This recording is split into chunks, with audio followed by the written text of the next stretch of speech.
January 2025. It started out as a regular Wednesday morning.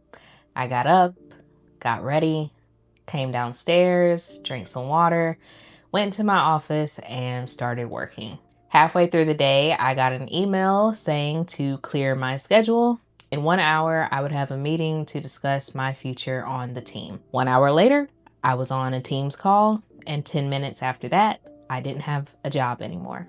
And suddenly, the plan that I had for my life went up in smoke. This video isn't really about losing a job.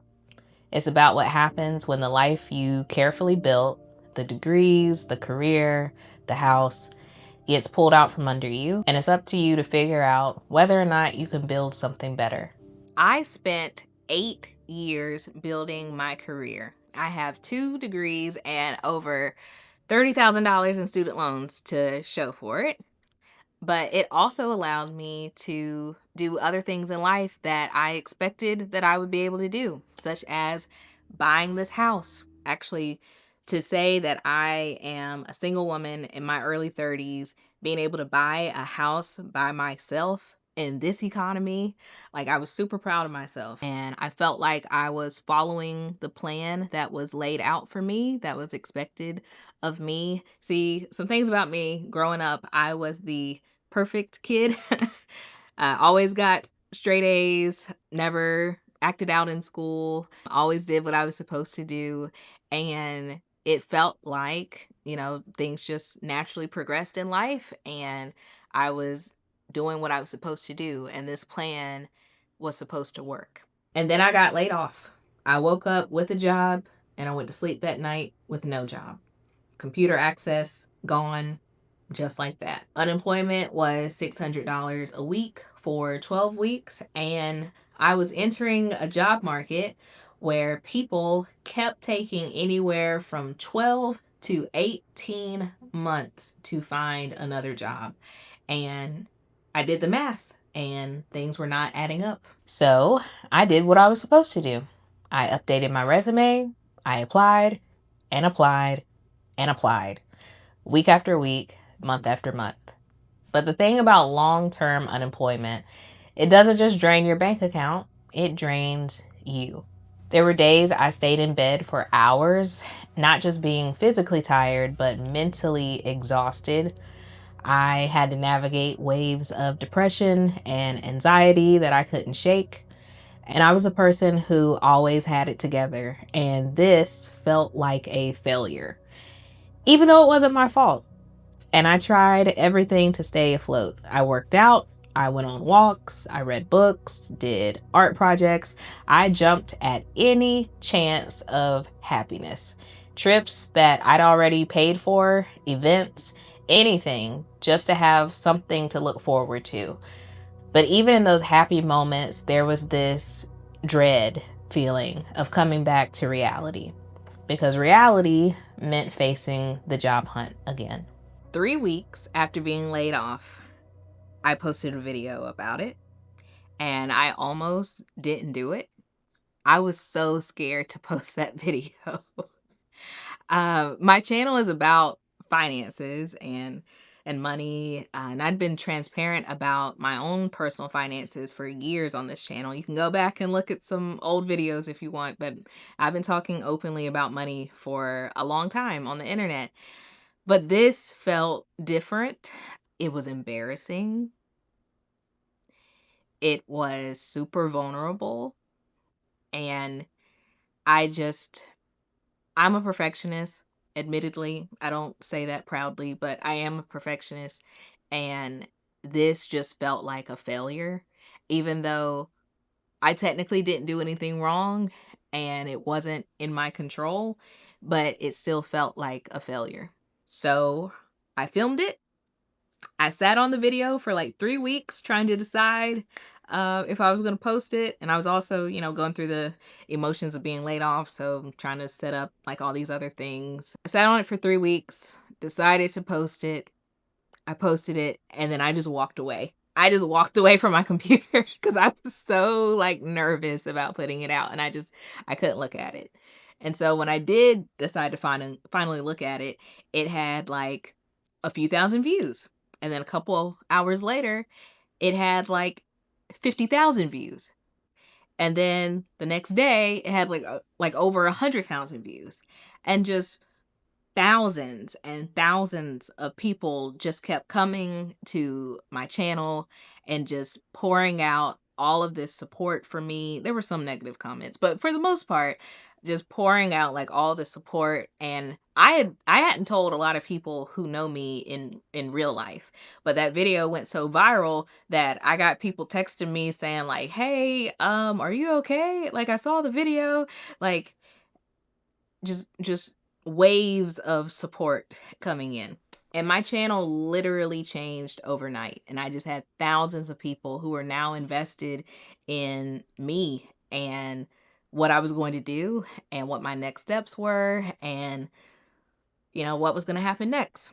What I didn't expect was the people. Strangers who gifted me multiple things like a 6-month LinkedIn premium subscription or a Kindle Unlimited subscription, all because I mentioned that I loved reading and I would have to give it up now that I was unemployed. And of course, my real life people showed up too.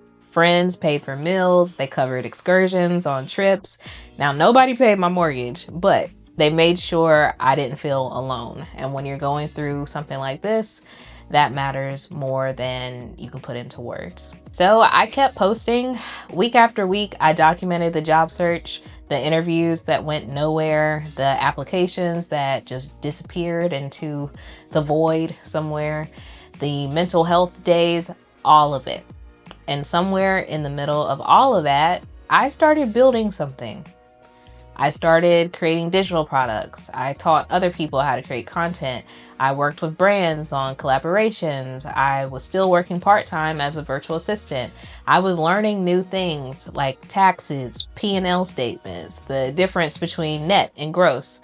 Because turns out being a full-time content creator also means being a small business owner, and nobody warned me about that. And then I got a roommate, which I never thought I'd live with anyone unless I was married, but life does have a way of humbling you. And despite that, it's honestly been one of the best decisions I could have made. My mortgage went from $2,746 to $1,558. We share groceries as well, and she's one of my closest friends. And my life genuinely looks like an episode of Living Single, and I love every second of it. So how am I feeling now? Because on paper, not that much has changed. I still don't have a quote-unquote job, especially if you are asking my grandparents. Earlier this year, I went to LA and my grandma was talking to my brother about it, and she was like, she does the most traveling for somebody who ain't got no job. And yes, grandma, technically, you are right. I do not have a job. I still have to work really hard every month to make sure not only my bills are paid now, but my bills are paid in the future. So the financial pressure is real. But the main difference is that now, even though work can feel, like a lot is going on, I still have a certain level of peace because now work feels like completing a puzzle or taking care of a garden. It feels like work that you want to do versus last year, every day felt like the Sunday scaries. And there were so many days where I did not want to get out of bed, or I would not get out of bed until like after 12 in the afternoon because mentally I was just like, I can't. And so that difference, that like mindset shift and that like emotional difference, that is everything. Now, I would be lying to y'all if I said that fear is an emotion that has completely disappeared from my life, because that is not true. Sometimes I still wonder, what if all this disappears? What if people stop watching my videos? What if the algorithm stops recommending me to new people? What if I fall off in a couple years? What if brand deals, or like what if brands don't want to work with me anymore? There's a lot of what ifs. And I don't know what's going to happen. All of that could happen. None of it could happen. I don't know. I have no control over the future. So I'm kind of in the same place that I was last year, but I just have a different outlook on things because I still don't know. In that video, you saw that I was, panicking because I was like, I don't know what's gonna happen. I still don't know.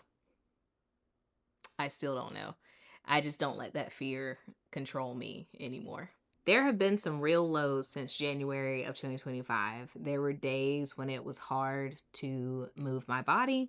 There were months where I just questioned everything. I questioned my choices. I questioned if I was good enough.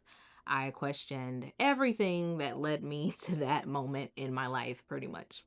I would ask myself, is there something wrong with me? I knew other people who got laid off, but they got jobs within a few months. And so while I'm happy for them, I'm also like, is it me? Like, is there something wrong with me? Because I had spent years building the career. I had spent time and money investing in education for myself. Um, and all of these things were supposed to be they were supposed to be security for me. They were supposed to be a safety net, and they were all gone in a 10-minute Teams call. And by the end of the year, I was worn down. Okay. The worrying, the constant feeling of uncertainty, the anxiety, it was exhausting. And despite everything, I had a viral video, I had all the visibility from this channel. I even got interviewed by CNBC. And yet, it did not lead to another full-time job.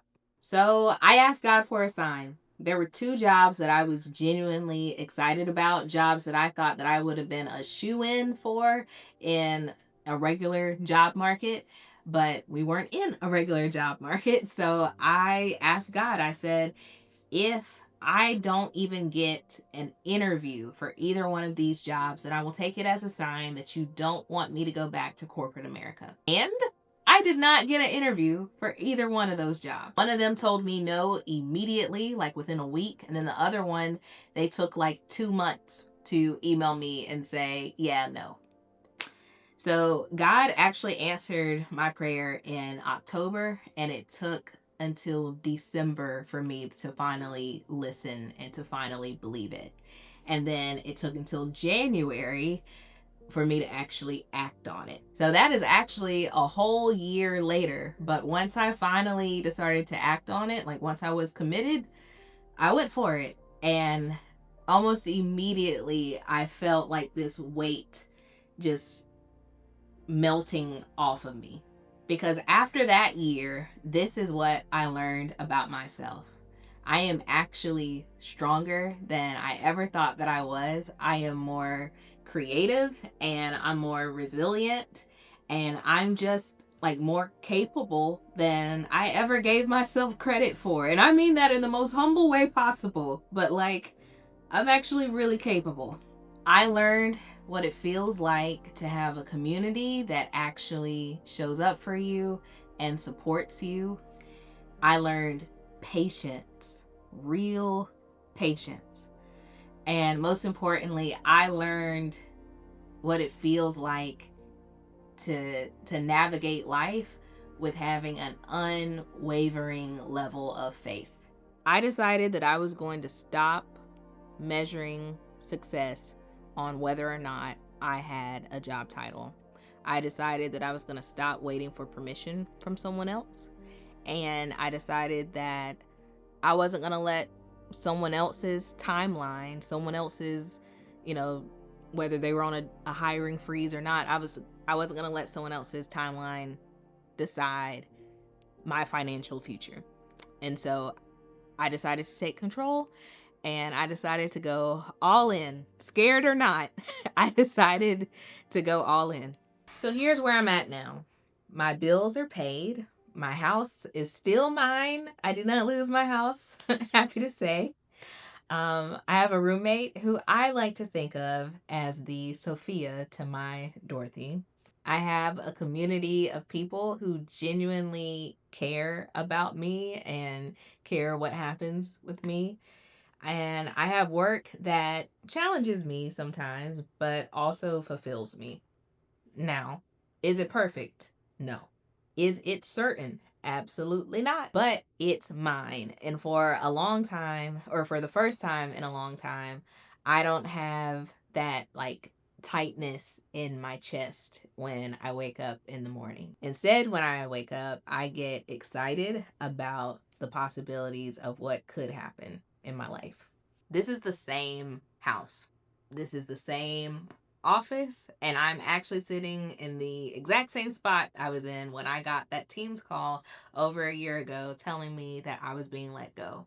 But I am not the same person who sat here and received that news. And 2025 was the hardest year that I've ever had in my life, financially speaking, anyway. And even though I would not want to go through it again, I really would not. It was a hard year. But at the same time, I am grateful for everything that happened. If you're in the middle of your own hard season right now, I get it. And I've been there and I feel you. And I wish I could tell you what happens next. I wish I could tell you when you'll get that call or that email with the news that you've been looking for. I wish that I could tell you the right way to format your resume and how to update your portfolio and what to say on LinkedIn and what to say when you're in networking events. I wish I could tell you the correct answers for all of that. But the honest truth is, I can't tell you that because I couldn't figure it out for me. I can only tell you about my journey and my own experiences and what I learned from them.